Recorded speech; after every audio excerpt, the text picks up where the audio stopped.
जय श्री राम। 25वां सर्ग। श्री राम के पूछने पर विश्वामित्र जी का उनसे टाटका की उत्पत्ति, विवाह एवं शाप आदि का प्रसंग सुनाकर उन्हें टाटका वध के लिए प्रेरित करना। अपरिमित प्रभावशाली विश्वामित्र मुनि का यह उत्तम वचन सुनकर पुरुष सिंह श्री राम ने यह शुभ बात कही। मुनि श्रेष्ठ, जब यह यक्षणी एक अबला सुनी जाती है तब तो इसकी शक्ति थोड़ी होनी चाहिए, फिर वह 1000 हाथियों का बल कैसे धारण करती है। अमित तेजस्वी श्री रघुनाथ के मुख से इस वचन को सुनकर विश्वामित्र जी अपनी मधुर वाणी द्वारा लक्ष्मण सहित शत्रुदमन श्री राम को हर्ष प्रदान करते हुए बोले, रघुनंदन, जिस कारण से टाटका का अधिक बलशालिनी हो गई है वह बताता हूँ, सुनो। उसमें वरदान जनित बल का उदय हुआ है, अतः वह अबला होकर भी बल धारण करती है, सबला हो गई है। पूर्व काल की बात है, सुकेतु नाम से प्रसिद्ध एक महान यक्ष थे। वे बड़े पराक्रमी और सदाचारी थे, परंतु उन्हें कोई संतान नहीं थी, इसलिए उन्होंने बड़ा भारी तपस्या की। श्री राम यक्षराज सुकेतु की इस तपस्या से ब्रह्मा जी को बड़ी प्रसन्नता हुई। उन्होंने सिकोती को एक कन्या रत्न प्रदान किया, जिसका नाम टाटका था। ब्रह्मा जी ने ही उस कन्या को 1000 हाथियों के समान बल दे दिया, परंतु उन महायशस्वी पितामह ने उस यक्ष को पुत्र नहीं दिया। उसके संकल्प के अनुसार पुत्र प्राप्त हो जाने पर उसके द्वारा जनता का अत्यधिक उत्पीड़न होता, यही सोचकर ब्रह्मा जी ने पुत्र नहीं दिया। धीरे धीरे वह यक्ष बालिका बढ़ने लगी और बढ़कर रूप यौवन से सुशोभित होने लगी। उस अवस्था में सुकेतु ने अपनी उस यशस्विनी कन्या को जंभपुत्र सुंद के हाथ में उसकी पत्नी के रूप में दे दिया। कुछ काल के बाद वह यक्षी टाटका ने मारीच नाम से प्रसिद्ध एक दुर्जय पुत्र को जन्म दिया, जो अगस्त मुनि के शाप से राक्षस हो गया।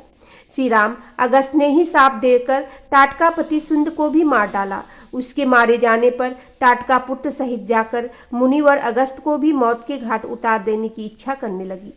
वह कुपित हो मुनि को खा जाने के लिए गर्जना करती हुई दौड़ी। उसे आती देख भगवान अगस्त मुनि ने मारिच से कहा, तू देव योनि रूप का परित्याग करके राक्षस भाव को प्राप्त हो जा।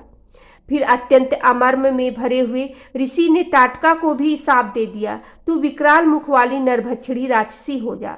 तू है तो महायक्षी, परंतु अब शीघ्र ही इस रूप को त्याग कर तेरा भयंकर रूप हो जाए। इस प्रकार शाप मिलने के कारण टाटका का अमर्ष और भी बढ़ गया। वह क्रोध से मूर्छित हो उठी और उन दिनों अगस्त जी यहाँ रहते थे उस सुंदर देश को उजाड़ने लगी। रघुनंदन, तुम गौओं और ब्राह्मण का हित करने के लिए दुष्ट पराक्रम वाली इस परम भयंकर दुराचारणी यक्षी का वध कर डालो। रघुकुल को आनंदित करने वाले वीर, इस शाप अगस्त टाटका को मारने के लिए तीनों लोकों में तुम्हारे सिवा दूसरा कोई पुरुष समर्थ नहीं है। नरश्रेष्ठ, तुम स्त्री का हत्या का विचार करके इसके प्रति दया न दिखाना। एक राजपुत्र को चारों वर्णों के हित के लिए स्त्री हत्या भी करनी पड़े तो उससे मुख नहीं मोड़ना चाहिए। प्रजापालक नरेश को प्रजाजनों की रक्षा के लिए क्रूरतापूर्ण या क्रूरता रहित पातक युक्त अथवा संदोष कर्म भी करना पड़े तो कर लेना चाहिए। ये बात उसे सदा ही ध्यान में रखनी चाहिए। जिनके ऊपर राज्य के पालन का भार है उनका तो यह सनातन धर्म है। कुकुत्थ कुलनंदन, टाटका महापापनी है, उसमें धर्म का लेस मात्र भी नहीं है, अतः उसे मार डालो। नरेश्वर, सुना जाता है कि पूर्व काल में विरोचन की पुत्री मंथरा सारी पृथ्वी का नाश कर डालना चाहती थी। उसके इस विचार को जानकर इंद्र ने उसका वध कर डाला था। श्री राम, प्राचीन काल में शुक्राचार्य की माता तथा भृगु की पतिव्रता स्त्री त्रिभुवन को इंद्र से शून्य कर देना चाहती थी। यह जानकर भगवान विष्णु ने उसको मार डाला।